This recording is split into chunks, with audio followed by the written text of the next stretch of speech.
song Summer Rose, I've recorded some electric bass. I recorded the DI signal with the intention of reamping the signal later with one of the amps I have. However, before I reamp, I want to make the appropriate edits to the bass so that I have a nice clean DI track to feed into the amp. I played around with the idea of an acoustic bass for this song, but the electric bass actually worked quite well, so I'm going to keep it. I can't quite see the bass track nearly as well, so for edits it's going to be a little difficult. So all I have to do is whatever track I have selected, see how as I click on all these different tracks, it highlights the tracks over here on the left hand side. With that function, any one that I have selected, like the bass, if I hit Shift S, it puts that track in solo. You have to make sure that you have the link track edit selection or link track and edit selection button on, because if you don't have that on, watch what happens. I highlight there and it doesn't select the tracks. If I turn it on, it does select the tracks for wherever you have your selection. So now I clicked on the bass track and I hit Control up to make it bigger, or Control down to make it smaller. If I want to do this to every single track in Pro Tools, I can hit Control and then Option for all, up and down, and it'll do it to all of them. Let's just do it to the bass track. You can, by the way, you can also do it to multiple tracks. Just highlight a bunch of them and then Control up.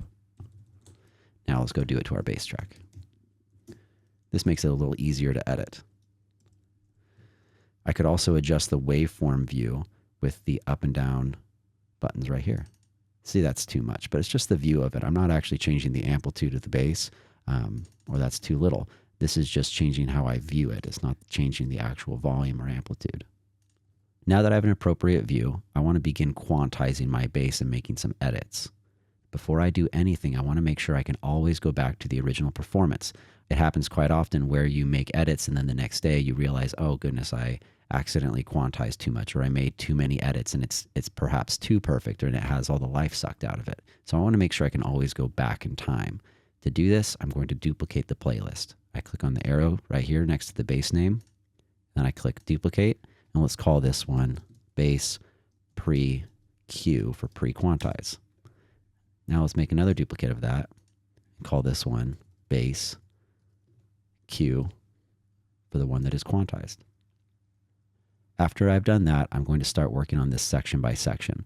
Let's make it a smaller section right there. So I'll click and hit B to separate it. Now I'm going to highlight the area that I want to work with.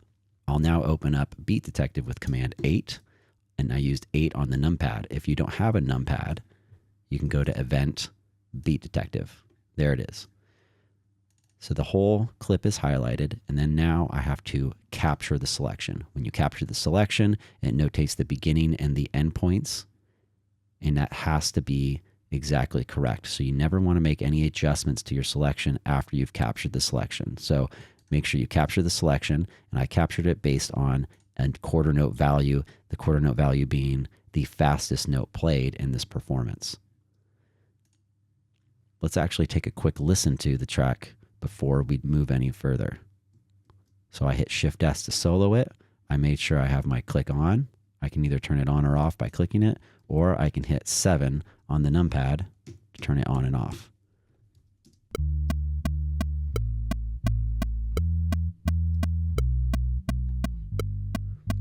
Like this note right here. You can tell that the transient is right here and the beat is right there. So clearly I'm a little bit off. So we're going to go ahead and quantize that. So I'll recapture my selection just in case. Let's make sure we can see the whole thing. And now what I'm going to do is I'm going to analyze that afterward. Now I've analyzed it. I'll put my sensitivity at 0 and slowly bring it up until every single transient has a little beat marker on it. We're missing one right here and right there. So I'll increase the sensitivity. Perfect. Now there's definitely some times where you begin to increase the sensitivity and it's too much. In this case, see how I have one more beat marker right there and I shouldn't. It's right in the middle of the performance. I don't want that one. So if I go on my grabber tool and then I hold Option and click it, it'll go away. Or I can just click to make a new one. Another thing I can do is I can grab and move those markers wherever I want. That's pretty good though. I have the captured selection based on the quarter note. I've analyzed it, and I have my trigger pad set to 0. Let's see what that trigger pad is doing. However, I found that I prefer manually doing my trigger pad, and I'll show that to you in just a second. But usually this will work, but let's keep it at 0 milliseconds, and then I'll do the manual trigger pad. So every single pluck of the bass has been cut right on beat. I'll go to my grid mode, and now highlight the areas that I quantized, and I'm going to hit Command and then 0 on the top of the keyboard, not on the numpad. And what that did is that quantized the very beginning. We don't need Beat Detective. That quantized the very beginning of each clip separation directly on beat on the grid. So Command 0 is a great way to quantize any clips that you have selected to the grid that you have selected. My grid is set on quarter note, so it quantized appropriately. But notice all those gaps I have. If I go back to Beat Detective, I can go to Edit Smoothing, and I can fill those gaps. Let's go ahead and hit Smooth. Watch what happens right here. And then it smoothed it out for me and closed that gap. But before I do any of that, the next thing I'll do is the trigger pad. Notice how I have all these gaps in between some of the performances of the clip.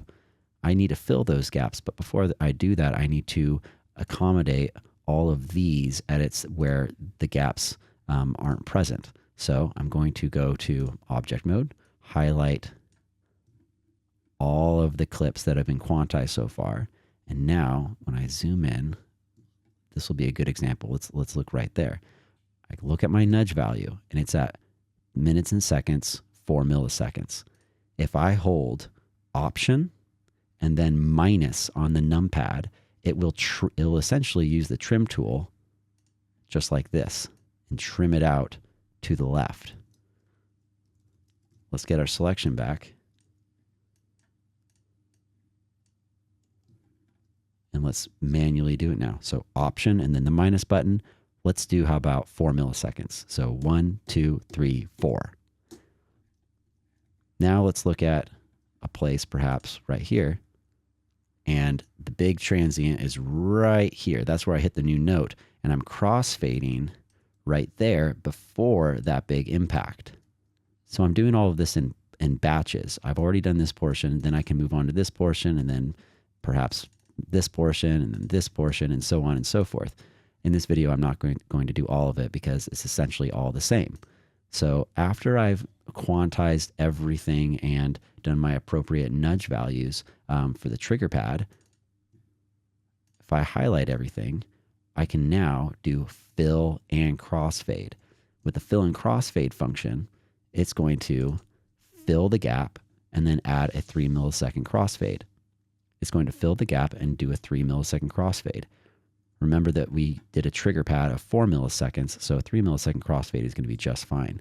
So let's watch this area as I do that. Fill and crossfade or smooth. It filled the gap and it added a nice crossfade. That crossfade is the default that I have set in Pro Tools under Preferences right now. It's very important to do this in batches, or it's very important to do this in steps, because let's say I did all of that and I filled and crossfaded all those selections, and then I do a bunch of edits later down the road. If I ever wanted to adjust the crossfade or the fill and crossfade function right here, watch what happens if I hit smooth. It says the selection must not contain crossfades. So I can't add more crossfades if there's crossfades there already.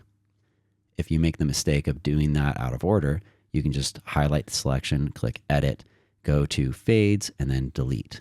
Now I can do all of it at once. Fill and crossfade. Let's go ahead and take a listen and play back now.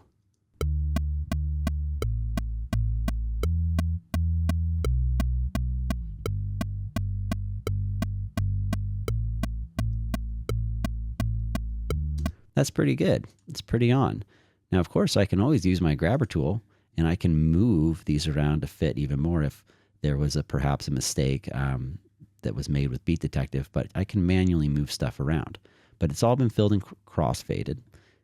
However, in Pro Tools, Whenever a track has two clips butted up against each other like this, and especially also if there's a crossfade, Pro Tools has to process each of those individually. And so as I hit play, it's doing a lot of processing for all this. So to save on the computer resources, if I highlight everything, let's say I highlight the whole track, if I've done edits to everything, I can consolidate that performance. So I can go edit, consolidate clip, or I can hit Option Shift 3.